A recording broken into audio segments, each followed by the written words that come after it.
Hello everybody and welcome back to Metroid Prime 100% hard mode playthrough. Last time we got the space jump boots, got them early. We took down a boss, the incinerator drone. We avoided a boss, the little bug type fellas. And now we're back. So what we're going to do now is we're going to head for FLAAGHRA, which really is the true boss of the Chozo ruins, and is probably going to be our first major difficulty spike, if I can actually speak properly. So, what we have to do to get there is we have to scan these runes up at the top of this tree. Having space jump definitely helps with that.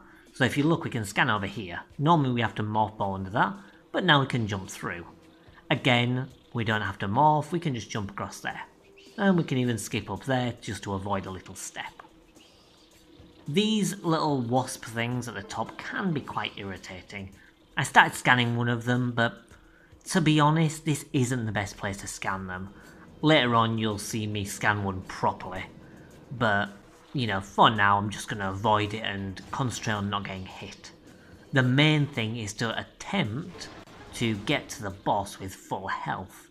Because we only have our initial tank of energy, we have extremely little health, and if we lose any to the wasps or these tentacles or the plants or whatever, it's not going to be good for us. So we have to be kind of careful around this area. It's not too difficult. If you concentrate on shooting the red flowery things at the bottom, you should be alright. I mean, I got a little bit of a damage there, but you know, you can get some health pickups later on. Just don't necessarily rely on it. Okay, so here's FLAAGHRA. There's a little bit of a trick to him. He's quite difficult to beat normally. And that's mainly because he does a hell of a lot of damage. And the more times you attack him, the more mirrors you have to activate in order to stun him. However, we can get around this. There's a little trick which makes it a lot easier. Obviously on normal mode it's no problem, but on hard mode it can be problematic. So we take down the first mirror as normal, which we have to do. It's something that needs to be done. But to be fair, the mirror's straight ahead of us, and so is the tube, so it's not exactly difficult, nor is it wasting much time. So go in there, treat it like normal, blow it up. Now comes the, not necessarily hard, but harder bit. What you have to do now is you have to blow up the other sections without actually going into the tube, which is extremely dangerous. It's not too difficult to do, it's just a bit risky unless you know what you're doing.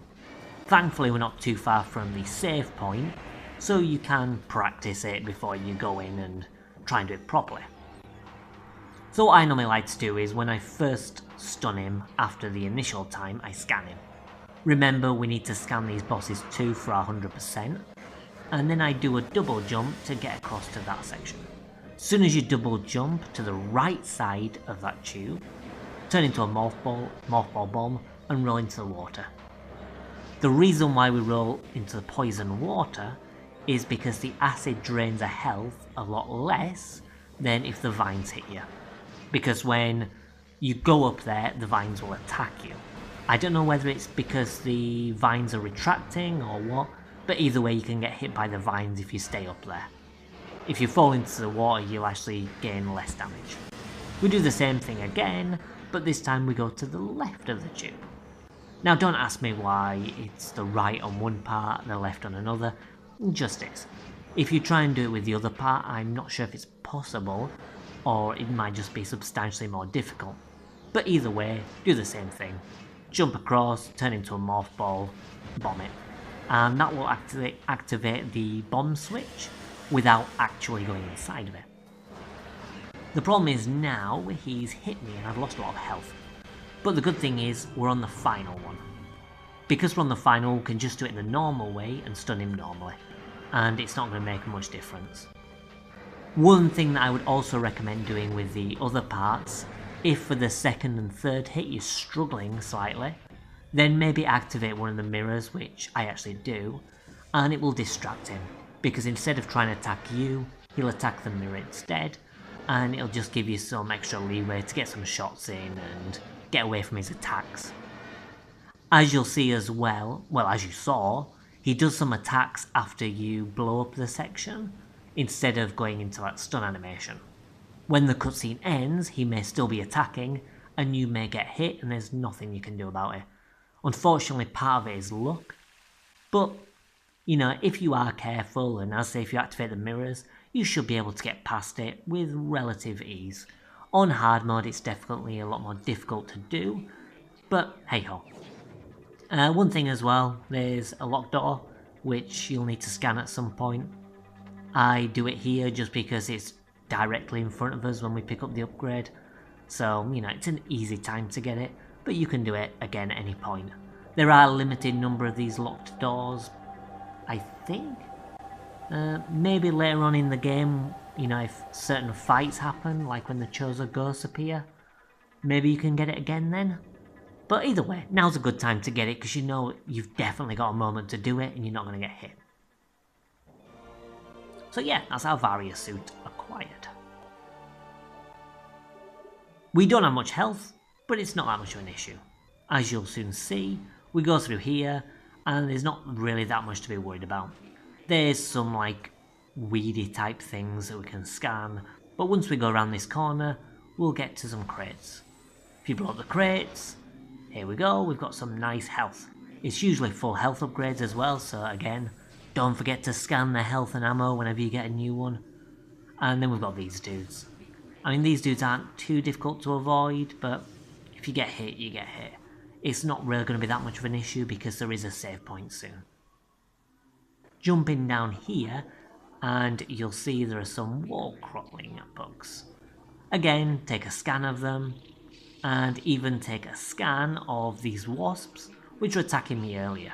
Doesn't take long to scan them because I managed to scan most of them the last time, so you just finish it off. Again, there's a Chozo lore too, so make sure you get it. So now we're on to the second half of this video. Moving away from the Chozo ruins, we're actually going into Magmoor Caverns. This isn't too difficult, to be honest, it's relatively straightforward. There's a couple of tricks we do down here which you'll see momentarily, but all in all it's relatively simple, especially compared to FLAAGHRA, which we've just beaten. Thank fuck for that. Anyway, yeah, once you get to this corner, don't forget to blow open this door and save, because that's definitely something we need to do.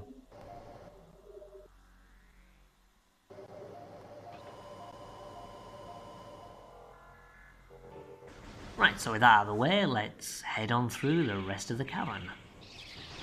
There's nothing much to worry about at the moment. We've got some new enemies, so don't forget to scan them. Those bugs, you know, you can do the one in the previous room or you can do this one, doesn't really matter. More importantly, around this corner you'll find the Magmoor creature, I think it is. I don't remember any of the names of the creatures, so, you know, the fact that I'm getting all these wrong and not remembering the names, don't pay any attention. I'll just say this one and this one. But you've got the fire-breathing dragon dude, which you'll see in just a moment. So yeah, he pops up. He's not too difficult, just keep your distance away from him, and then just do charge shots to get rid of him.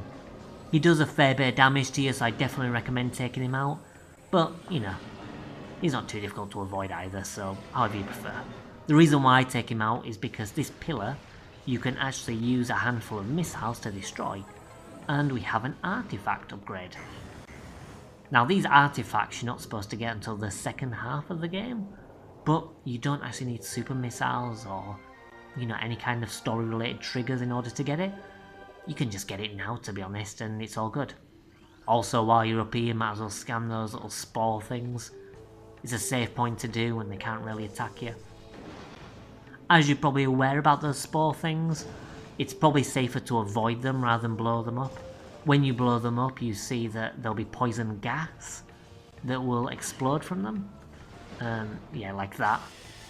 And that's dangerous. We don't want that. In fact, doing that to show it off was a bit of a silly idea, in all honesty. But, you know, there it is. We can also jump over there so we don't have to deal with the little creatures down below. And now we're going to get ourselves yet another upgrade. There's another missile upgrade there as well, worth scanning. So like before with the pillar that we got the artifact from, you can blow this up. And you don't need super missiles or anything like that. I don't think it's possible to actually jump over there straight from the platform you're on, but if you jump on that little platform that I've just jumped on there, you can get up there relatively easy with just double jumps.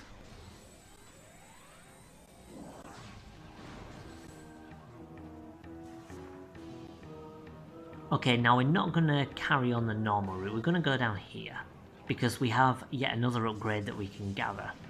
To avoid these little creatures, I like to plant bombs.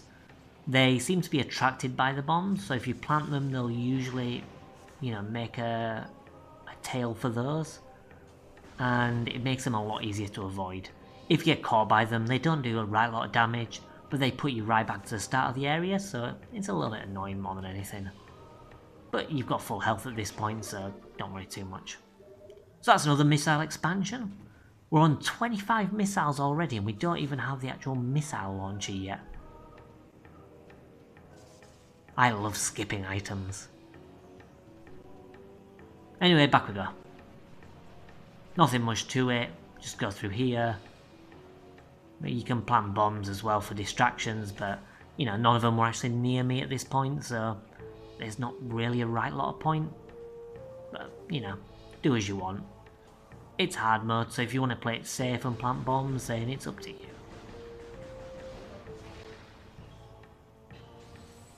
So again, there's a poison gas, which, I've managed to jump around, but it mostly dissipated. And then we can just jump over here. As you'll see, I avoid these rather than shooting them, for the reason I mentioned before.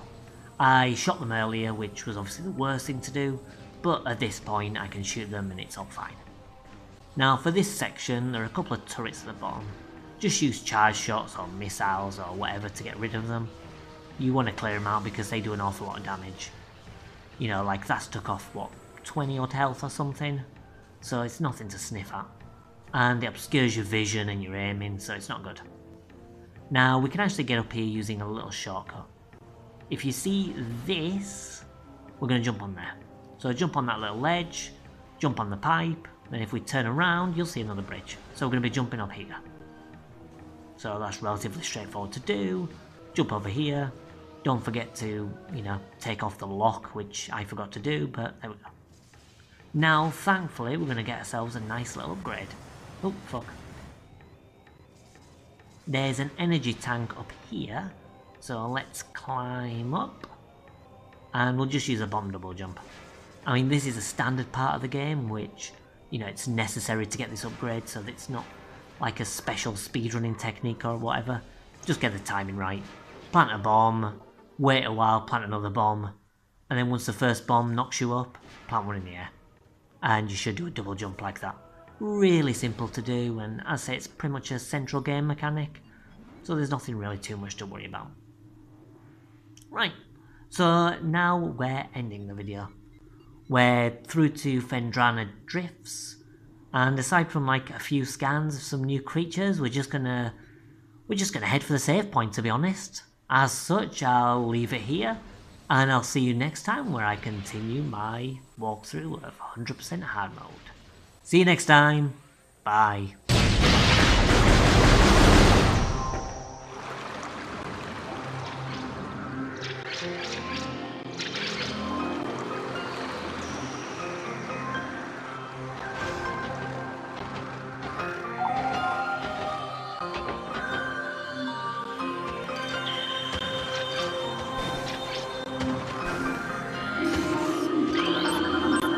We could enter